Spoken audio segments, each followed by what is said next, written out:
हमारे YouTube channel Rajshri music CG को like, share और सब्सक्राइब करना बिल्कुल ना भूलें। ये भूलो नहीं दोस्तों के फूलों से ही बाहर आएगा।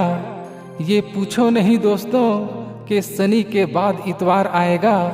और जब जब बजेगा मेरे डीजे में गाना, देख लेना वो चंदा भी बाहर आएगा, वो चंदा भी बाहर आएगा।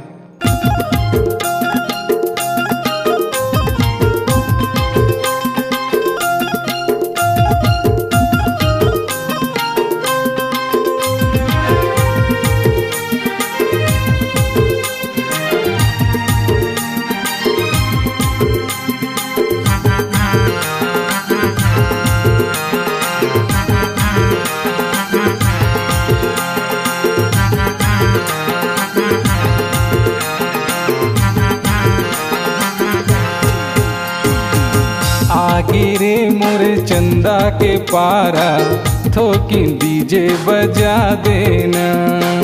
आगे रे मोरे चंदा के पारा, थोकी डीजे बजा देना।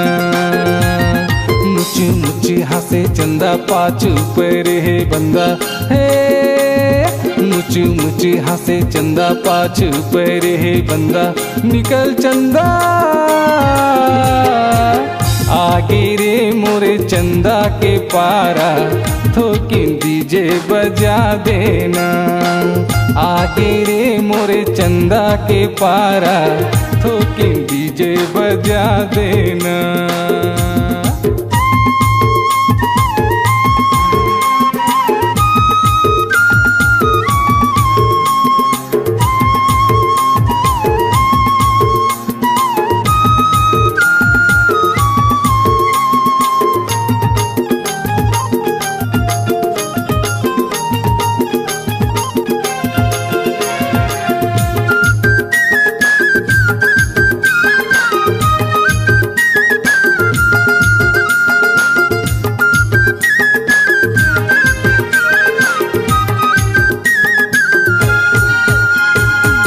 चमके रे चंदनी के बिंदिया, झुमका झूले दोनों कान मना।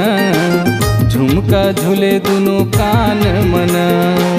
दिन मगिराए ऐसे बिजुरिया, होही को जनी अब रात मना। होही को जनी अब रात मना।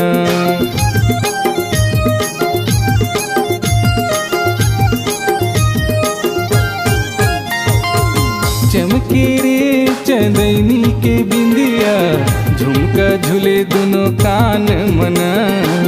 झुमका झूले दोनों कान मना। दिन मगिराए ऐसे बिजुरिया, होही को जनी अब रात मना। होही को जनी अब रात मना।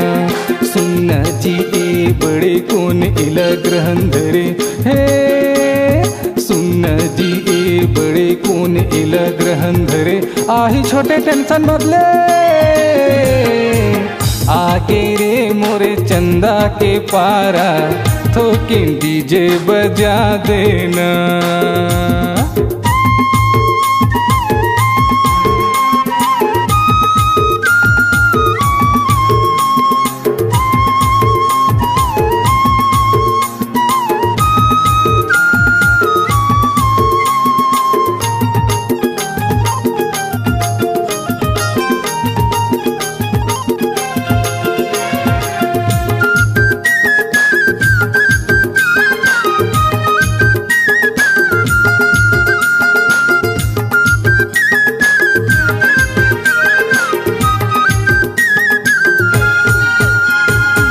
छागे रे चंद्रशेखर के गाना, बरसों के प्रयास मना।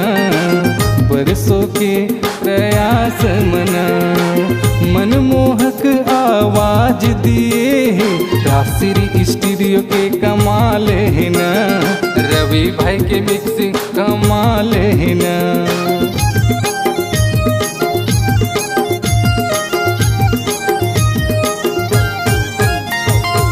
छागे रे चंद्रशेखर के गाना, बरसों के प्रयास मना, बरसों के प्रयास मना, मनमोहक आवाज दिए हैं, राशि स्टूडियो के कमाल है ना, रवि भाई के मिक्सिंग कमाल है ना। भौजी के दो बहनी एक चंदा एक जोगनी है, भौजी के दो बहनी एक चंदा एक जोगनी, निकल चंदा आगे रे मोरे चंदा के पारा, थोकिन डीजे बजा देना, आगे रे मोरे चंदा के पारा, थोकिन डीजे बजा देना।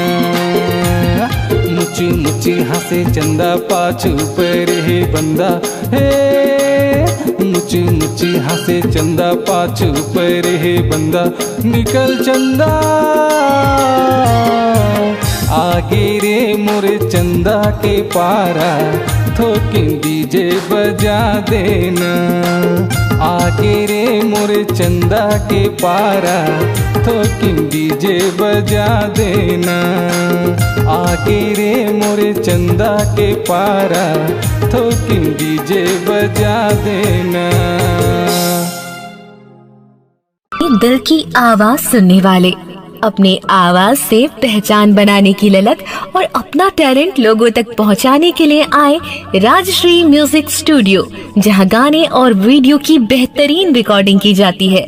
Rajshree music audio video recording studio, Birgaon, Raipur, Chhattisgarh.